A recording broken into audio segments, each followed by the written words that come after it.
India में universal immunisation programme सार्वभौमिक टीकाकरण अभियान कब से स्टार्ट हुआ?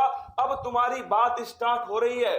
सार्वभौमिक टीकाकरण अभियान, सभी को ध्यान देना चाहिए इस पॉइंट पर। सार्वभौमिक टीकाकरण जो अभियान है दोस्तों भारत के अंदर, ये स्टार्ट होता है कब से? 1985 से स्टार्ट हुआ यूनिवर्सल इम्यूनाइजेशन प्रोग्राम। और इसी के द्वारा कोविड-19 के लिए 16 जनवरी 2021 को पूरे विश्व का, अब सुनना दोस्तों भारत की बात। आपको लगता है ना कोविड-19 में भारत कुछ भी नहीं कर रहा है, भारत की सरकार कुछ भी नहीं कर रही है, राज्य की सरकारें कुछ नहीं कर रही है। हर कोई मेरे दोस्तों, हर कोई जो है वो बहुत कुछ करने में लगा हुआ है। बस पूरा युवा, पूरा यूथ, पूरा भारत एक साथ खड़े हो जाए तो कोविड-19 की दोस्तों कोई औकात नहीं है भारत के सामने। लेकिन सुरक्षा तो हमें बरतनी होगी और उसी दिशा में एक कदम है दोस्तों, ध्यान रखना। 16 जनवरी 2021 से, कब से? 16 जनवरी 2021 से मेरे दोस्तों क्या हुआ है? इस दिन से स्टार्ट हुआ विश्व का सबसे बड़ा टीकाकरण अभियान। कौन सा है? विश्व का सबसे बड़ा टीकाकरण अभियान 16 जनवरी 2021 से कोविड-19 का टीकाकरण दोस्तों स्टार्ट हुआ।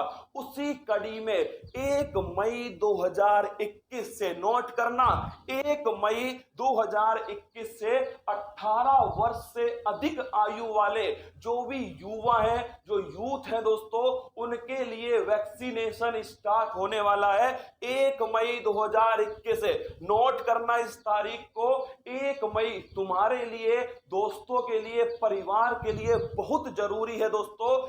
1 मई, नोट करना, 1 मई 2021 इस दिन से स्टार्ट होगा टीकाकरण 18 वर्ष से अधिक वाले दोस्तों, किसके लिए? आपके युवाओं के लिए। लेकिन उसका जो रजिस्ट्रेशन है वो आज से स्टार्ट हो रहा है। नोट करना दोस्तों, उसका रजिस्ट्रेशन 28 अप्रैल से स्टार्ट हो रहा है, मतलब आज स्टार्ट रजिस्ट्रेशन हो रहा है। रजिस्ट्रेशन कहां पर करवाना है तो देखिएगा, रजिस्ट्रेशन जो है दोस्तों ये आपकी साइट है कोविन। कौन सी है? कोविन। नोट करना, साइट का नाम क्या है दोस्तों? साइट का नाम है आपके सामने www.cowin.gov.india। ये वो साइट है दोस्तों जहां पर कोविड-19 का कौन सा टीका लगवाना है आपको, कितनी उसकी सप्लाई है, कितनों को लग चुका है, कोविड-19 टीकाकरण संबंधित सारी जानकारी इस एकमात्र साइट पर उपलब्ध है जिसका नाम है कोविन। क्या नाम है? कोविन। तो जाना आप दोस्तों, जब आप सर्च करोगे www.cowin.gov तो आपको ऐसी साइट दिखेगी। इसमें मेरे रसगुल्लो यहां पर देखो, registration /sign in yourself आपको लिखा हुआ मिलेगा। यहां पर जाकर आपको रजिस्ट्रेशन करना है। क्या रजिस्ट्रेशन करना है? आज ही कर लेना। क्या? आज ही कर लेना दोस्तों, यहां पर जाकर अपना रजिस्ट्रेशन। और रजिस्ट्रेशन के लिए आपको क्या क्या चीज चाहिएगी वो भी नोट कीजिएगा।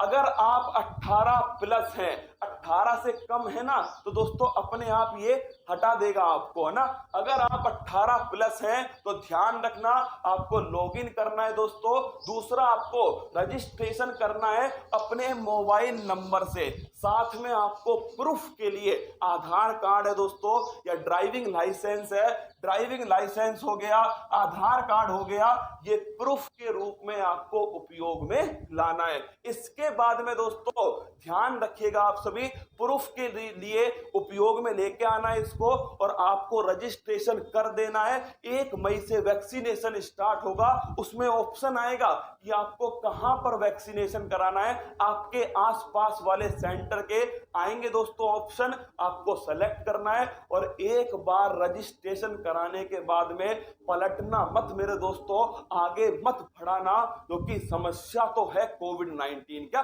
समस्या तो है, जिसका भी नंबर दोस्तों तब आए तब उसे वैक्सीनेशन करा लेना है। और एक मोबाइल नंबर से, क्या एक मोबाइल नंबर से दोस्तों 4 आप रजिस्ट्रेशन करा सकते हो अपने दोस्तों के साथ में, 4 तक आप करा सकते हो। तो ये दोस्तों आपको ऐप है जिस पर आपको रजिस्ट्रेशन कराना है। और ध्यान रखना, 2 टीके हमारे पास अभी उपलब्ध हैं, एक तो है सक्रिय वैक्सीन और एक है निष्क्रिय वैक्सीन। इसको समझ लेना रसगुल्लो, एक का नाम है कोविशील्ड। क्या नाम है? कोविशील्ड।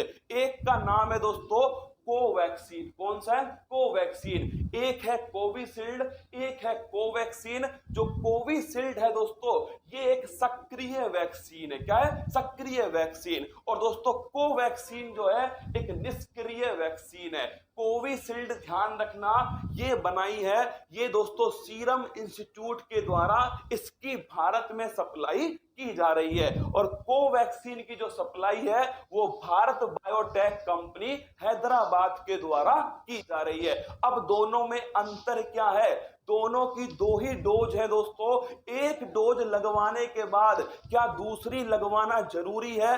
बिल्कुल जरूरी है। क्या कंपलसरी है, जरूरी है। समझ लो दोस्तों, पहली डोज जब लगवाओगे ना तो हो सकता है दोस्तों 4-5 दिन तक तुम्हें बुखार भी रह सकता है। क्या बुखार रह सकता है दोस्तों 4-5 दिन तक वैक्सीन के लगवाने के बाद में। लेकिन ध्यान रखना आप सभी को, ये एक्टिव है और ये इनएक्टिव है। एक्टिव का मतलब है इसमें दोस्तों जो रोगाणु है वो कमजोर अवस्था में जीवित है। क्या है?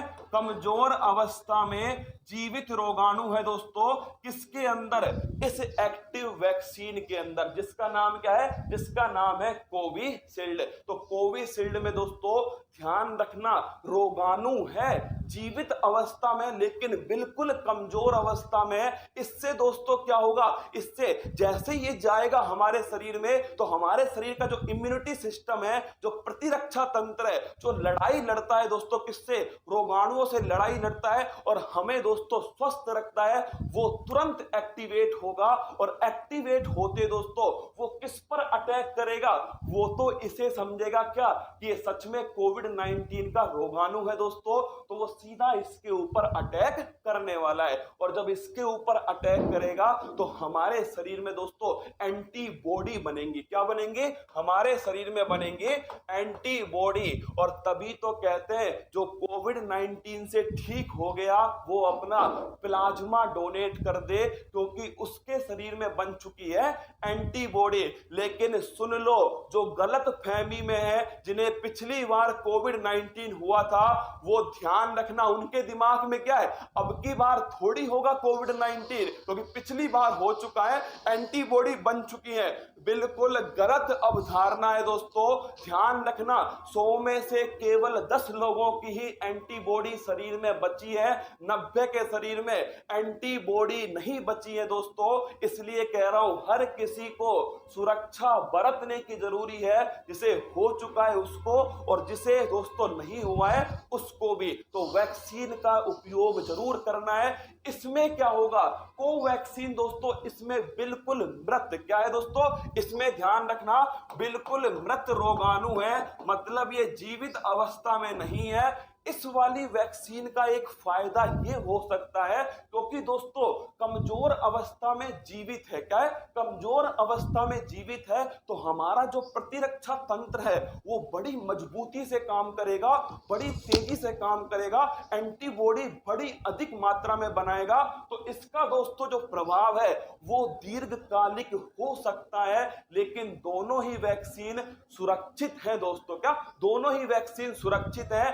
एक ध्यान रखना आप कि कोविशील्ड एक एक्टिव वैक्सीन है। ऐसा पोलियो में भी होता है। क्या? पोलियो की जो वैक्सीन होती है ना दोस्तों, उसमें पहले एक्टिव ही था। क्या? पहले एक्टिव था, अब दोस्तों क्या आया है? उसमें इनएक्टिव आया है। जबकि जो कोवैक्सीन है भारत बायोटेक की, खुद भारत की जो है दोस्तों उसमें ध्यान रखना, ये एक इनएक्टिव वैक्सीन है। पहली वैक्सीनेशन के बाद में दूसरा जब वैक्सीनेशन करवाओगे, दूसरी डोज लगवाओगे तो उसका अलग से रजिस्ट्रेशन होगा, इस बात को भी ध्यान रखना। ऐसा मत सोचना पहली बार करवाया था ना, दूसरी बार अपने आप हो जाएगा, नहीं रसगुल्ला, दोबारा रजिस्ट्रेशन भी तो अप्लाई हो रही है, दोनों सुरक्षित हैं। मैं खुद, अरे रसगुल्ला मैं तो करवाऊंगा यार, जो भी 18 वर्ष से अधिक है उन सभी को वैक्सीनेशन करवाना चाहिए।